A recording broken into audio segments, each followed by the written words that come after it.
Okay, ito, naririto po tayo ngayon sa feeding program ng Jet Soldiers. Kasama natin po ang Philippine Army, First Mobile Force ng PNP. Sila po ang nagluto ng mga pagkain ng mga bata. Kaya ito, napakaraming mga bata. Natutuwa yung mga bata, tuwan-tuwa sila. Andito po yung mga kapatid natin. Po, ganun na rin mga magulang.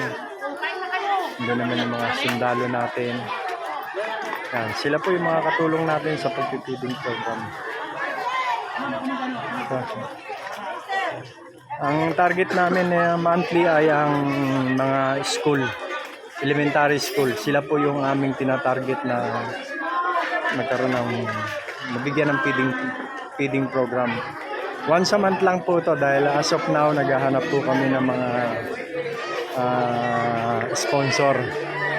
Kung meron kami makukuha mga sponsor ay magiging regular to, baka twice a month na or maski na weekly pwede namin gawin. Okay, salamat po. Nakita ninyo ang dami po mga bata. Doon na nagkakainan na iba. Ito yung mga bata natin, no. Ayan. Salamat po, salamat sa inyo. Okay, ito po pala yung aming tarpaulin. Ayan, ito po.